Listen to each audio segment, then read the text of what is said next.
ध्वनिर्वर्णा पदम् वाक्यमित्यास्पदचतुष्टयम् यस्याः सूक्ष्मादिभेदे वाग्देवीं तामुपास्महे।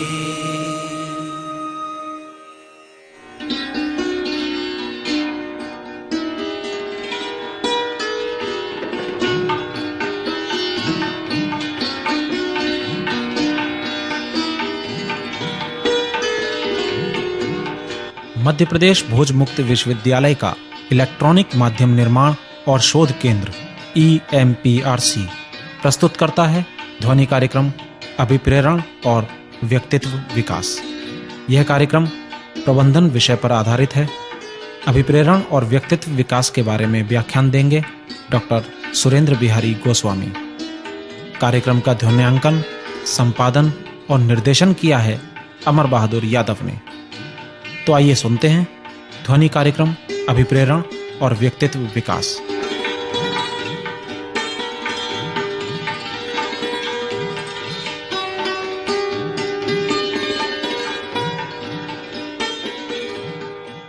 जीवन के प्रत्येक क्षण में हर मनुष्य करना तो बहुत कुछ चाहता है, सोचता है मुझे ये करना है, मुझे वो करना है। कुछ लोगों के परिवेश में ये संभावनाएं बनी होती हैं कि वो कुछ करने लायक स्थिति में होते हैं, लेकिन बहुत से ऐसे लोग भी होते हैं जो करना तो चाहते हैं लेकिन परिवेश नहीं होता। यदि हम अपने बच्चों की बात करें, छात्रों की बात करें, तो हम ये देखते हैं कि हमारे ये छात्र जो पढ़ने बैठते हैं तो कहते हैं मन नहीं लगता, और जब मन जहाँ लगता है वहाँ पढ़ाई नहीं होती। पढ़ने और मन लगाने के बीच में कुछ ना कुछ तो है। उदासीनता का आलम कुछ ऐसा होता है कि यदि आप अपने बच्चों को रोजीना टोकें कि देखो बेटा टीवी नहीं देखना, वो जरूर देखना चाहता है। नकारात्मक संस्कृति की स्थितियां होती हैं।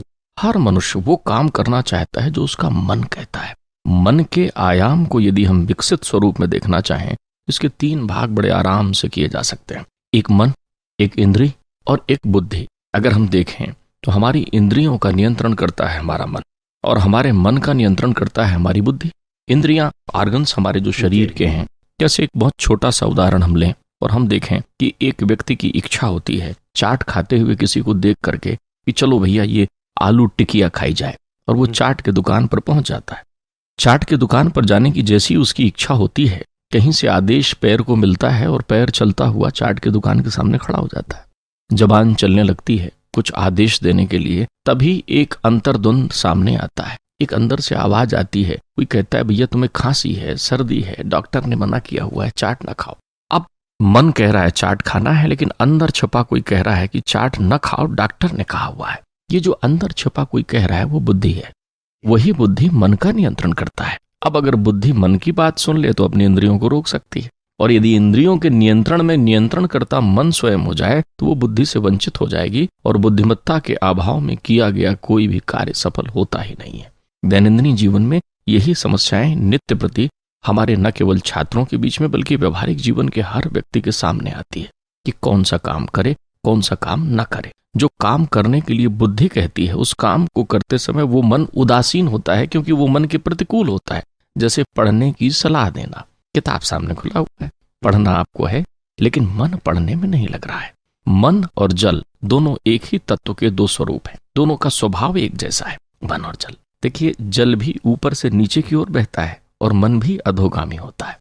मन हर वो काम करना चाहता है जिससे उसके इंद्रियों को तो आनंद मिले, लेकिन उसका परिणाम सुखद हो या दुखद, इससे मन बेखबर होता है। लेकिन बुद्धि वो यंत्र है जिसके सहारे से मन ऊर्ध्वगामी होता है, ऊपर की ओर चलना प्रारंभ करता है। तो मन और बुद्धि के बीच में जो ये यंत्र है, जिसके माध्यम से मन को ऊर्ध्वगामी या ऊपर की ओर या विकास पथ की ओर या सक्रिय किया जाता है, उसी यंत्र का नाम है मोटिवेशन या अभिप्रेरणा। किसी व्यक्ति को कार्य के लिए प्रेरित करना, बलात् नहीं, स्वप्रेरित करना अपने आप। फिर जब इस मंत्र का उपयोग शुरू हो जाता है तो इस मंत्र की सहायता से वो आदमी खुद ब खुद काम करता चला जाता है, और ये मंत्र है अभिप्रेरणा। कैसे इस मंत्र को किसी व्यक्ति तक प्रवाहित किया जाए, ये कला जिस व्यक्ति में आ गई, किसी से काम लेने की कला, किसी से काम कराने की कला, और किसी के पास स्वयं काम करने की इच्छा उत्पन्न होने की कला, ये सब अभिप्रेरणा का ही पात्र है। प्रारंभिक समय में जब लोगों ने औद्योगिक परिक्षेत्र में इसका उपयोग किया था तो उस समय इसके उपयोग में ये भावना थी कि किसी न किसी प्रत्यक्ष प्रभाव के द्वारा व्यक्ति को कार्य करने के लिए प्रेरित किया जाए। तो मोटिवेशन जो इंडस्ट्रियल पर्पज से काम में आए या औद्योगिक परिक्षेत्र में या व्यावसायिक परिक्षेत्र में काम आए, वो मोटिवेशन प्रत्यक्ष थे। अप्रत्यक्ष मोटिवेशन जो आपके व्यवहार या बौद्धिक कलाओं से संबंधित थे, वो उस समय गौण थे। इसका पहला उपयोग वैसे तो वर्षों पूर्व हुआ है, लेकिन उद्योगपति फोर्ड ने इसका उपयोग एक बहुत अच्छे पैमाने में किया। फोर्ड की फैक्ट्री में हड़ताल हुई तो जितने वर्कर थे उन्होंने फैक्ट्री बंद कर दी और फैक्ट्री बंद करके वो सब बढ़े फोर्ड के बंगले की ओर। उनको घेर लिया चारों तरफ से। मैनेजर ने फोर्ड से कहा कि भाई ये बाहर का वातावरण प्रतिकूल दिखाई पड़ता है, आप बाहर ना जाएं, वहां उग्र स्वरूप में आपके श्रमिक खड़े हुए हैं, आपके यहाँ काम करने वाले वर्कर खड़े हुए हैं। फोर्ड ने कहा ये तुम मुझे बताओगे कि मुझे अपने मजदूर बंधुओं के साथ कैसा व्यवहार करना है। फोर्ड अपने पहली मंजिल के गलियारे में खड़े हो गए, बालकनी में खड़े होकर सामने आए। जैसे ही फोर्ड आए तो उनका प्रभाव, उनका व्यक्तित्व ही ऐसा था कि जितने श्रमिक चिल्ला रहे थे वो सब चुप हो गए। फोर्ड ने उनसे कहा कि मैं तुम्हारा पिता हूं और तुम मेरे पुत्र हो। मुझे ये अच्छे से मालूम है कि मेरे पुत्र के लिए क्या अच्छा है और क्या बुरा है। अभी मैं तुम्हें आदेशित करता हूं कि तुम सब जाओ और अपने काम में लग जाओ। एक चमत्कार हुआ, जितने लोग खड़े हुए थे सब अपने अपने काम में चले गए। मजदूर के नेताओं ने रोकने की भी कोशिश की कि रुकिए रुकिए, हम हड़ताल कर रहे हैं। उन्होंने कहा अब हड़ताल की जरूरत खत्म हो गई, क्योंकि जब इस फैक्ट्री का मालिक हमसे ये कह रहा है कि वो हमारा पिता है और वो जानता है कि क्या अच्छा है और क्या बुरा है, तो फिर हमें क्या करना, क्योंकि एक पिता अपने पुत्र के कल्याण को पुत्र से ज्यादा अच्छे तरीके से समझता है। ये था मोटिवेशन का वो अप्रत्यक्ष पहलू, अभिप्रेरणा का वो छुपा हुआ पहलू जिसको लोगों ने उस समय देखा। आपका बोलचाल, आपका व्यवहार, आप अपने पड़ोसी के साथ कैसा संवाद करते हैं, आप अपने आसपास में लोगों के साथ कैसा संवाद करते हैं, आप अपने परिजनों के साथ कैसा संवाद करते हैं, आप अपने अधिकारी, उच्चस्थ अधिकारियों के साथ कैसा वार्तालाप करते हैं, ये सब कुछ निर्भर करता है आपके मन की गतिशीलता पर। मन लोभी, मन लालची, मन चंचल, मन चोर, और मन के मते न चालिए, पलक पलक मन मोर। ये मन बड़ी तेजी से परिवर्तित होते स्वरूप का होता है। तो इस मन के आवरण में अगर आप देखिए घटनाएं नित्य प्रति अखबार में आप पढ़ते हैं, समाचार पत्रों में, कि अमुक ने आत्महत्या कर ली, अमुक अपने घर छोड़कर भग गया। ये क्या है? उदासीन होता हुआ मन। जब तक मन सबल नहीं होगा तब तक आप अपने जीवन के किसी भी उपलब्धि को प्राप्त नहीं कर सकते। मोटिवेशन डायरेक्ट स्वरूप में, प्रत्यक्ष स्वरूप में बहुत ज्यादा प्रभावित नहीं करता। आप किसी बच्चे से कहें कि भैया तुम बहुत पढ़ोगे तो हम तुमको एक चॉकलेट देंगे, बच्चा पढ़ेगा, चॉकलेट मिलने तक, चॉकलेट खाने के बाद वो भूल जाएगा, या कल फिर वो तब पढ़ेगा जब आप उसको चॉकलेट देंगे। बिल्कुल वैसे ही जैसे आप किसी अधिकारी को अपने यहाँ काम लेते हैं और कहते हैं कि भाई हम आपको आपके वेतन के अलावा रहने के लिए बंगला देंगे, गाड़ी देंगे, अन्य व्यवस्थाएं देंगे। वो बड़ा खुश होता है कि ये सुविधाएं आप उसे दे रहे हैं, वो बहुत उत्साह से काम करता है। लेकिन कब तक? कुछ दिनों के बाद वो इस बंगले को अपना अधिकार समझता है, इस गाड़ी को अपना अधिकार समझता है। वो आपसे कहता है कि ये तो आपको देना ही चाहिए क्योंकि हम काम कर रहे हैं। तो आप देखिए, प्रत्यक्ष ये सुविधाएं जो वेतन या अन्य सुविधाओं के अतिरिक्त आपको प्रदान की जाती हैं, ये कुछ समय प्रभावित तो करती हैं, लेकिन बाद में एक सामान्य धारा में ये प्रभावित होने लगती हैं। लेकिन वो जो कुछ अप्रत्यक्ष है, जो फोर्ड महोदय के पास सुरक्षित था और ऐसे अनेक लोगों के पास सुरक्षित है, वो व्यक्ति को स्वयं स्फूर्त होकर लक्ष्य की ओर बढ़ने की प्रेरणा देता है। हम उस अभिप्रेरणा की बात आपसे आज कर रहे हैं। ये इतने घनत्व का है, ये अदृश्यमान शक्ति में काम करता है। आप देखें, मन पर विज्ञान है जिसे हम मनोविज्ञान कहते हैं।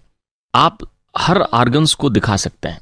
आपको आंख दिखता है, हाथ दिखता है, आप अपने हृदय को दिखा सकते हैं, हार्ट आप दिखा सकते हैं। लेकिन अगर कोई आपसे कहे कि मैं आपका मन देखना चाहता हूं, तो क्या आप मन दिखा सकते? मन होता है, मन एक अनुभूति है, लेकिन वो दिखाई नहीं पड़ सकता। तो जो चीज नहीं दिखाई पड़ सकती लेकिन बहुत सक्रिय और प्रभावशील है, जिसका प्रभाव पल पल आपके जीवन में पड़ता है, ऐसे न दिखाई देने वाली विषय वस्तु को प्रभावित करने के लिए एक अदृश्य शक्ति की जरूरत आपके पास में है। और वही अदृश्य शक्ति अभिप्रेरणा के रूप में आपके जीवन में होती है, जिसके आधार पर आप एक व्यक्तित्व का विकास कर सकते हैं, एक व्यक्तित्व का निर्माण कर सकते हैं। आप देखें, नित्य प्रति जीवन में ऐसे अनेक घटनाएं आपको दिखाई पड़ती हैं कि जब आप उदासीन होते हैं, लेकिन पलक झपकते ही आपकी वो उदासी अदृश्य हो जाती है। एक चुपचाप बैठे हुए किसी व्यक्ति पर आप प्रयोग करिए। हमने अपने शोध में कई प्रयोग किए, क्योंकि ये जो अप्रत्यक्ष मोटिवेशन जिस पर मैं आपसे बात कर रहा हूं, indirect motivation, you can say, जो फील होने वाली प्रक्रिया है, उस पर प्रभावित करने पर हमने शोध किया। हमने देखा सुख और दुख ये दो तत्व भी ऐसे हैं जो होते तो हैं लेकिन दिखाई नहीं पड़ते। आप ये देखें, किसी से कहिए मुझे आपका सुख देखना है, तो आपको अपनी धन संपदा विषय वस्तु सारी चीजें दिखा सकता है, लेकिन कोई ऐसी चीज नहीं दिखा सकता जिसका नाम सुख हो, जिसके कारण सुख हो सकता है लेकिन वो सुख नहीं हो सकता। किसी व्यक्ति को कहेंगे भाई आपको बहुत दुख है, आप अपना दुख दिखाएं, तो आप देखें वो अपना दुख दिखा नहीं सकता। दुख महसूस करने की प्रक्रिया है। फिर आप ये भी देखेंगे कि एक ही विषय वस्तु किसी का सुख का कारण है तो किसी का दुख का कारण है। एक पड़ोसी अपने यहाँ एक नई कार लेकर आता है, वो अपने पड़ोस में रहने वाले एक दूसरे सज्जन के पास बताने के लिए जाता है कि भैया मैंने एक कार खरीदी। अब वो बताने जाता है कार खरीदी, तो जैसे ही वो मिठाई के डब्बे में से मिठाई देता है और कहता है कि मैंने एक कार ले ली, तो सामने वाला मुस्कुराता तो जरूर है लेकिन उसके अंतर्मन में एक पीड़ा उत्पन्न होने लगती है कि बताओ यार, इसने कार ले ली, इसके पास कार हो गई, मेरे पास कार नहीं है। वो उसके जाते ही कहता है ये तो आदमी मुझे ठीक दिखाई नहीं पड़ता, लगता है इधर उधर से कहीं से धनार्जन कर रखा है इसने और इसके पास कार हो गई। वो दुखी है। कार लेने वाला व्यक्ति सुखी है, और खासकर शायद उसका सुख उस समय और बढ़ रहा है जब उसको मालूम चल जाता है कि पड़ोसी दुखी है। आप देखिए कॉन्सेप्ट वही है, एक के सुख का कारण है और एक के दुख का कारण है। किसी पर कुछ हुआ नहीं, प्रत्यक्षता कुछ नहीं हुआ, न तो उसने चिकोटी काटी कि भाई उससे पीड़ा हो गई हो, लेकिन एक का चेहरा दुख से भर गया। शाम के समय एक व्यक्ति दौड़ता हुआ आकर उससे कहता है पड़ोसी से, भैया आपके पड़ोस में रहने वाले सज्जन ने जिन्होंने नई कार ली थी, उनके कार का एक्सीडेंट हो गया, उनके एक पैर में फ्रैक्चर आया है, अस्पताल में भर्ती हैं। तो जो व्यक्ति सवेरे दुखी हो गया था उसके चेहरे में अंतर्मन में मुस्कुराहट की लकीर खिंच जाती है। वो कहता है क्यों, कार नष्ट हो गई ना पूरी। वो अस्पताल में मिलने जाएगा, उससे कहने जाएगा अरे भाई बड़ा दुख है कि आपकी कार नष्ट हो गई, नहीं कि नहीं। आप देखिए ये वो विषयाक्त चीजें हैं जो मनोदशाओं के प्रतिकूल होने के कारण वैमनस्यता उत्पन्न करके बुद्धि के स्थायी स्वरूप को नष्ट कर रही हैं। प्रभाव वही। अब आप सोचेंगे कि मैं आपसे इतने उदाहरण देकर आपको कौन सी बात बताता चला जा रहा हूं। मैं आपको उसी विषय वस्तु में ला रहा हूं कि एक व्यक्ति से आपने कहा पढ़, वो किताब तो सामने खोलकर रखा हुआ है लेकिन मन पढ़ने में नहीं है। मन के दर्पण में उसको वो सब चीजें दिखाई पड़ रही हैं जो चीजें उसकी इच्छाओं में शामिल है और उसकी इच्छाओं में पढ़ाई शामिल नहीं। इस प्रक्रिया के समाधान के लिए सबसे पहले यह आवश्यक है कि प्रत्येक व्यक्ति के अंतर चिंतन में इस अभिप्रेरणा रूपी यंत्र से बुद्धि और मन के मध्य एक समन्वय स्थापित किया जाए। ऐसा कुछ प्रयोजन जिससे एक व्यक्ति स्वयं सोचे कि उसको कैसे स्वयं ये कार्य करना है। एक जगह लिखा था अपना सुधार संसार की सबसे बड़ी सेवा है। मैंने कहा ये चीजें लिखने के लिए होती हैं, करने के लिए नहीं होती। आप किसी व्यक्ति से पूछें कि भाई आप ये बताएं कि देश के विकास में क्या होना चाहिए, तो वो अपना योगदान छोड़कर बाकी सारी प्रक्रियाओं पर व्याख्यान दे देगा। स्वतंत्रता हमारा जन्मसिद्ध अधिकार है, बड़ा पवित्र और सुंदर विषय वस्तु है। लेकिन क्या स्वतंत्रता के परिप्रेक्ष्य में संपूर्णता के साथ हम अपने कामों को करें, अपने दायित्व को समझें? कर्तव्य तो है, जब पहले कर्तव्य होगा तो अधिकार होगा। हर व्यक्ति अधिकार की दौड़ में है, कर्तव्य की दौड़ में नहीं है। हर व्यक्ति फल की दौड़ में है, फल चाहता है, कर्म नहीं करना चाहता।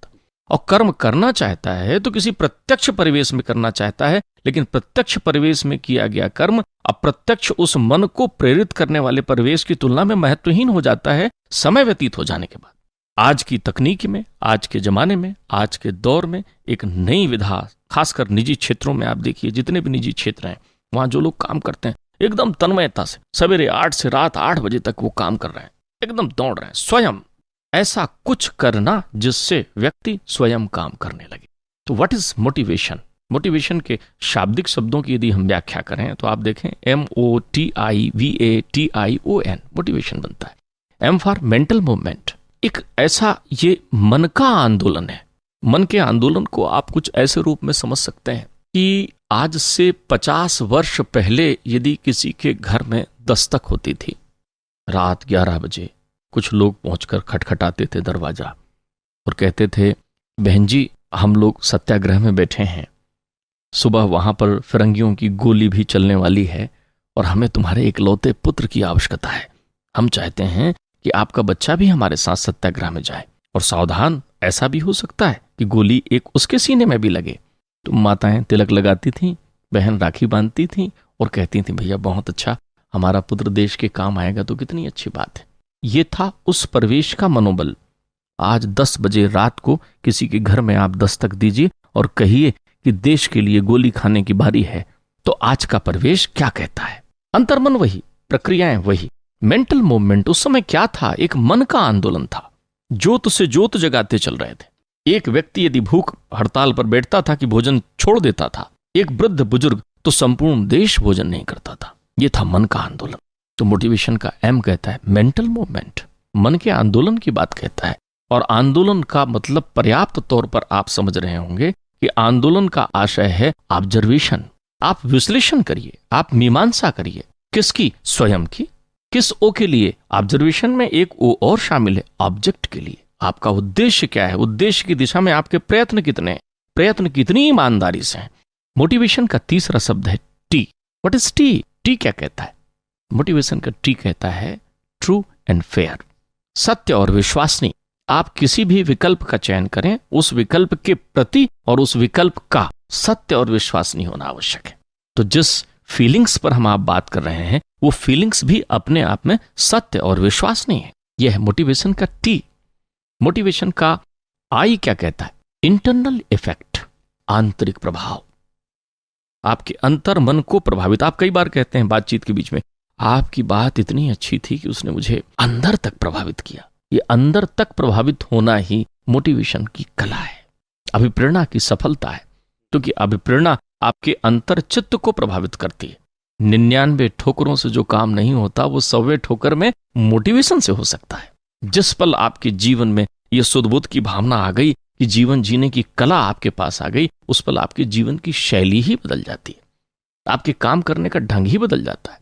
मैं जिस इनडायरेक्ट मोटिवेशन की बात कर रहा हूं, जिस फीलिंग टच पर आपसे अपनी बातें कह रहा हूं, वो तो कहे बिना कहे, सुने बिना सुने, देखकर बिना देखे अपना प्रभाव डालती है। पास से दूर से महसूस तो आप कहीं से कर सकते हैं, तुरंत प्रभाव डालती है।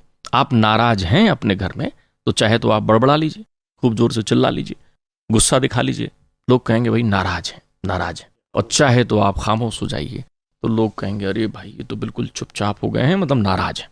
सूरज सुबह उदय होता है तो क्या वो आवाज लगाते हुए आता है कि मैं आ गया हूं उठो, मैं आ गया हूं उठो? उसके उदय होने से सुबह की सारी प्रक्रियाएं अपने आप संचालित हो जाती हैं। इंटरनल इफेक्ट पर मैं आपसे बात कर रहा हूं, अंतर चित्त पर प्रभावित करने की प्रक्रिया। यह है मोटिवेशन का आई। मोटिवेशन का V. What is V? V is velocity. चलते रहना जिंदगी है, रुकना नहीं। बहुत से लोग रुक जाते हैं, थक जाते हैं। आप जानते हैं, लगातार सतत रूप से असफल होना आपके भविष्यत सफल होने की 100% गारंटी है। जो लोग असफल होते हैं वो उस असफल के आ से वंचित होते हैं। आ कहता है कि नहीं, आ एक अनवरत चलने वाली प्रक्रिया है। बहुत से लोग उदासीन हो जाते हैं जीवन में, क्योंकि वो कहते हैं हम असफल हो गए हैं। ऐसा नहीं, आ एक अनवरत प्रक्रिया है। सफलता एक प्रमाप नहीं है जीवन की, कर्म आपका प्रमाप है। अगर आप किसी कर्म को बहुत मन से करते हैं और फिर परिणाम जो भी हो, आपका मन यदि संतुष्ट है, तो आपने सफलता की दिशा में एक प्रभावी कदम बढ़ाया है। जीवन में चलना होगा, रुकना नहीं होगा। जो जीवन में वहीं खड़े हो जाते हैं, परंपरा की रूढ़ी बात की सीढ़ियां पकड़ करके, क्या हम तो साहब ऐसे ही पढ़ेंगे, हम तो साहब ऐसे ही रहेंगे, ऐसा नहीं।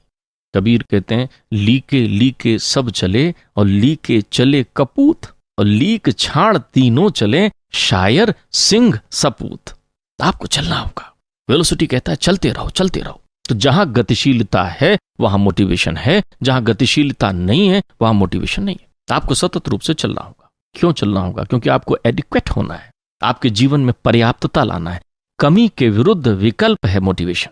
जहां अभाव है वहां मोटिवेशन नहीं है। आप ये भी कह सकते हैं, बहुत सारे लोग कहते हैं ना, मेरे जीवन में संतोष है। उनके जीवन में संतोष नहीं, उनके जीवन में मोटिवेशन है।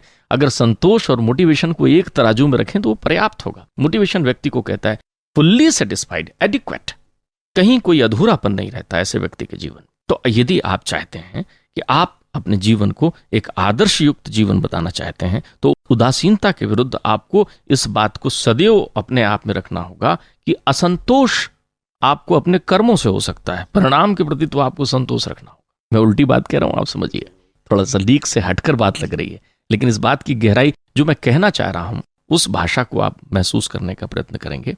मेरा तात्पर्य है, हमारा ध्यान केवल फल पर होता है। हमने परीक्षा दी, फर्स्ट डिवीजन पास हुए कि नहीं, अगर उत्तर मिला नहीं साहब फर्स्ट डिवीजन पास नहीं हुए, तो घर के लोगों ने इतना कह रखा था, हमारा लल्ला, हमारा भैया तो देखना इस बार बिल्कुल फर्स्ट डिवीजन पास आएगा, वो इतना ज्यादा अति परिवेश से ग्रसित होता है कि जब रिजल्ट वो सेकंड डिवीजन का लेकर आता है तो घर का रास्ता नहीं सूझता, उसको कहीं और के रास्ते पर निकल पड़ता है, क्योंकि उसको घर के रास्ते में तो फर्स्ट डिवीजन और मेरिट में आने वाला ही लल्ला है। आप अपने परिणाम के प्रति संतोष रखें, आप अपने कर्मों के प्रति असंतोष रखें, सतत प्रयत्न करें। प्रयत्न करने से कभी satisfactory point of view develop मत करिए, आपको लगातार मेहनत करनी है। परिणाम जो है, क्योंकि जो आपके हाथ में है वो आप करिए, और जो आपके हाथ में नहीं है उस पर आप चिंतन मत करिए। आप परिणाम की बात निकली तो मुझे ध्यान आया, कभी भी आप रिजल्ट पर बात कर लें तो 50 अफसाने लिए हुआ कोई व्यक्ति आपको मिल जाएगा। ये आप लगातार सुनेंगे, हमारे बच्चे ने बहुत अच्छे से पेपर दिया था, क्या बताएं जी, वो तो कुछ गड़बड़ी हो गई, बगल वाले लड़के को ज़्यादा नंबर मिल गया, उसको ज़्यादा मिल गया, इसको कम मिल गया। ये सब चीज़ें परिणाम के प्रति प्रेम को दर्शाती हैं, कर्म के प्रति नहीं। अति हर व्यवस्था में गड़बड़ है। अति दर्पे हता लंका, अति माने चा कौरवा, अति दाने बलिर्वृद्ध, अति सर्वत्र वर्जयेत कहा। अति मत करिए। आपकी ये अति महत्वाकांक्षा कि ये अति बलवती इच्छाएं, ये कहीं न कहीं आपको बाधा उत्पन्न करती हैं। मैं अध्यात्म की बात नहीं कर रहा हूं, जीवन के यथार्थ की बात कर रहा हूं। इसलिए आपके जीवन का एडिक्वेट होना जरूरी है, और जीवन को पर्याप्त करना, संपूर्ण आदर्शतम पर्याप्त करना ही मोटिवेशन का एक ऑब्जेक्ट है। मोटिवेशन में एक टी और विद्यमान है। मैंने अभी आपसे मोटिवेशन की वर्णमाला, अंग्रेजी वर्णमाला के अक्षरों के आधार पर स्पेलिंग कही थी, फिर से मैं रिपीट कर दूं, MOTIVATION। शाब्दिक व्याख्या का आनंद अपनी जगह। आप देखें मोटिवेशन में फिर एक टी आ रहा है, टी फॉर टाइम। टाइम यानी समय। मोटिवेशन समयबद्ध होता है, समय के लिए होता है, समय को होता है, समय से होता है, और समय के लिए होता है मोल जग में सबका, न मोल है समय का, कल हम यहां ना होंगे, करना जो चाहे कर ले। मध्य प्रदेश के उज्जैन में एक बहुत अच्छे दार्शनिक संत हो गए हैं, जिन्हें हम राजा भर्तृहरि के रूप में जानते हैं। राजा भर्तृहरि एक विशेष बात कहते हैं, वो कहते हैं कालो न याता वैम्यो याता। वो कहते हैं समय नहीं गुजरता, हम समय से गुजर जाते हैं। वो समय को एक स्थिर प्रमाप के रूप में कहते हैं। देखिए कितनी अच्छी बात कहते हैं। जो लोग कहते हैं कि मेरा बचपना गुजर गया, अब मैं जवान हूं, तो भर्तृहरि के शब्दों में कहें तो हमें कहना यह चाहिए कि मैं बचपने से गुजर गया, अब मैं जवान हूं। बचपने से गुजर गए, क्योंकि यदि मेरा बचपना गुजर गया तो इसका मतलब अब बचपन होना ही नहीं चाहिए। आप पलट कर देखिए, दूसरे बचपने में है। जितनी बातें आप बचपन में किया करते थे लोग भी कर रहे हैं, आज भी वैसे ही बच्चे हैं, वही कर रहे हैं। एक पन है, ये अवस्था है। बचपन, युवापन, बूढ़ापन, ये पन है, अवस्थाएं हैं। समय एक दरवाजे की तरह खड़ा हुआ है, और उस दरवाजे से आप निकलते जाते हैं। उस दरवाजे के पहले, उस दरवाजे में, उस दरवाजे के बाद आपकी मंजिल हो सकती है, जिसे आप उस समय के पर्याय में काल भी कह सकते हैं कि उसका काल आ गया, जिसे आप मृत्यु भी कहते हैं बोलचाल की भाषा में। तो समय की कितनी उपयोगिता करते हैं। क्या आप इस सत्य को जानते हैं कि आपके जीवन में आने वाला प्रत्येक क्षण आपके जीवन में पहली और आखिरी बार आता है। मेरा निवेदन समझें, पहली और आखिरी बार आता है आपके जीवन का प्रत्येक क्षण। यदि मैं अभी आपसे कहूं कि इस समय 4 बजे हुए हैं, मध्याह्न के 4 बजे हुए हैं, तो ये 4 बजे का समय मेरी और आपकी जिंदगी में पहली और आखिरी बार आया। आप कहेंगे पहली बार तो ठीक है, आखिरी बार कैसे? आखिरी बार इसलिए क्योंकि अब जीवन में ये 4 नहीं बजेंगे। आज की तारीख नहीं मिलेगी, आज का दिन नहीं मिलेगा, आज का वर्ष नहीं मिलेगा, आज का समय नहीं मिलेगा। अब जो 4 बजेंगे वो दिन दूसरा होगा, वर्ष दूसरा होगा, महीना दूसरा होगा, काल दूसरा होगा। ऐसा हर क्षण जो आपके जीवन में आ रहा है वो पहली और आखिरी बार आ रहा है। तो इतने मूल्यवान समय में आप कर क्या रहे हैं? मालूम चला बहुत देर तो सोचने में बिता रहे हैं कि मुझे करना क्या चाहिए। कमाल है, जीवन में सबका मूल्य है, क्योंकि सब अपने अपनी शैली में असीमित हो सकते हैं। समय का मूल्य नहीं है, सांसें निश्चित है मित्र। इसलिए लोगों ने कहा टाइम इज मनी। समय का कितना मूल्य है आपके जीवन में, आपको ये सोचना होगा। अपने दैनंदिनी जीवन में प्रत्येक क्षण का सर्वोपयुक्त और सर्वोत्तम उपयोग ही अभिप्रेरणा है। कैसा आप उपयोग कर रहे हैं? इसलिए पढ़ने वाले विद्यार्थियों को पुराने समय से कालखंडों में विभक्त करके पढ़ाया जाता था, और घर में भी कहते थे भाई ये होमवर्क करने के लिए हमने एक समय सारणी बना ली है। अब विद्यार्थी के पास में बेहिसाब समय है, लेकिन इसके अतिरिक्त बेहिसाब समय है, इतना समय है कि वो बाकी चीजों के लिए तो समय है, लेकिन जिन चीजों के प्रति उसका उद्देश्य नहीं थे वहां समय नहीं। मैं आपसे मोटिवेशन के अगले शब्द संरचना में यदि कहूं तो फिर से आई है। यदि आप ये सब करते हैं, मेंटल मूवमेंट आपके जीवन में है, ऑब्जर्वेशन आपके जीवन में है, ट्रू एंड फेयर आपके जीवन में है, इंटरनल इफेक्ट आपके जीवन में है, वेलोसिटी आपके जीवन में है, एडिक्वेट आपका जीवन है, और आप टाइम यानी समय के कद्रदान हैं, तो फिर आप आई को वर्ण करेंगे, आई आपको मिलेगा। आई है इंटेलिजेंसी। एक व्यक्ति जो मोटिवेशन के पथ पर चलता है वो बुद्धिमान होता है, परम बुद्धिमान। और बुद्धिमानी यही है कि न केवल आप स्वयं सफलता से काम करें, बल्कि अपने परिवेश से जुड़े हर व्यक्ति को उस सफलता के प्रयोजन में संलग्न करें, लगाएं। किसी से स्वप्रेरणा से काम करा लेना छोटी मोटी कला नहीं है। वो व्यक्ति खुद होकर क्यों काम करना चाहेगा? आपका नौकर आपके घर में काम कर रहा है, रोज हमारी माताएं बहनें रोज कहती हैं, देखो यहाँ पोछा लगाओ, यहाँ झाड़ू लगाओ, तुमको ये कहा था ना, ये करो वो करो, लेकिन रोज उसको कहना पड़ता है। लेकिन मैंने ऐसे नौकर भी देखे हैं जिनकी प्रशंसा में गृह स्वामिनी कहती हैं कि भैया हमको रामू काका के ऊपर पूरा विश्वास है, हमारे रामू काका पूरा घर संभालते हैं। आपको मालूम, जहां रामू काम करते हैं वहां रोज उनसे काम लेना पड़ता है, रोज उन्हें समझाना पड़ता है, और जहां रामू काका काम करते हैं वहां उनको कुछ नहीं, क्योंकि उनके साथ ये जो काका शब्द लगा हुआ है, यही तो मोटिवेशन है, यही तो इंटरनल इफेक्ट है, यही तो लायबिलिटीज दे रहा है, यही तो उत्तरदायित्व से जुड़ा हुआ है कि वो काका हैं उस घर के। एक मानवीय संबंधों को स्पष्ट कर रहा है। मोटिवेशन का अगला शब्द होगा ओ। जहां आप इंटेलिजेंट हैं तो फिर आप ओ हैं, ओ ऑप्टिमम, आदर्श हैं। आदर्शा संस्कृत का शब्द है, आदर्शा का अर्थ होता है दर्पण, प्रतिबिंब। आपके जीवन में यदि मोटिवेशन है तो आपका जीवन आदर्श है, आपके जीवन का लक्ष्य यदि मोटिवेशन है तो आप अपने जीवन में आदर्शतम बिंदु में चल रहे हैं। और मोटिवेशन क्या? स्वयं का आदर्श हो जाना ही मोटिवेशन है। ऐसी प्रेरणा जहां आपका जीवन किसी और को प्रेरणा देने वाला बन सकता हो, वही तो अभिप्रेरणा है। जिस प्रेरणा का स्वरूप किसी और को प्रभावित करता हो वो अभिप्रेरणा है। ये मैं नहीं कह रहा हूं, इसके आगे शब्द एन लगा हुआ कह रहा है। वो शब्द एन ये कह रहा है कि motivation is a natural gift to humanity. N for natural.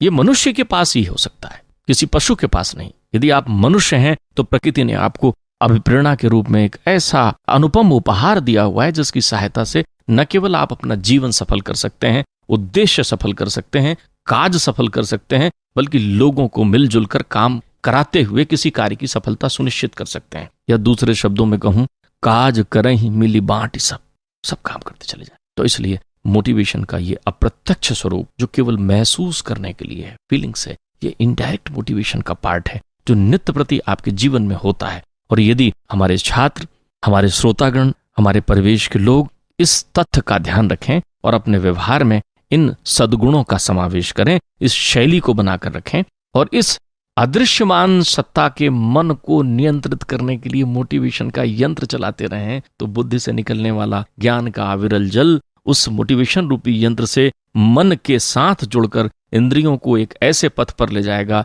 जहां जो भी कार्य इस योनि से अर्थात मनुष्य के रूप में किया जाएगा वहां सफलता सुनिश्चित है।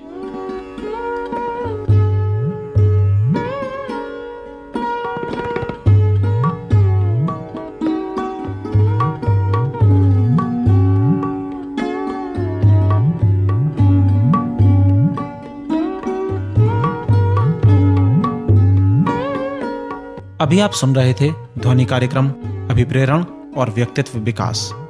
यह कार्यक्रम प्रबंधन विषय पर आधारित था। विषय विशेषज्ञ थे डॉक्टर सुरेंद्र बिहारी गोस्वामी। उद्घोषक थे डॉक्टर कौशल शर्मा। कार्यक्रम का ध्वन्यांकन, संपादन और निर्देशन किया अमर बहादुर यादव ने। इस कार्यक्रम का निर्माण और प्रस्तुतिकरण मध्य प्रदेश भोज मुक्त विश्वविद्यालय के इलेक्ट्रॉनिक माध्यम निर्माण और शोध केंद्र EMPRC द्वारा किया गया।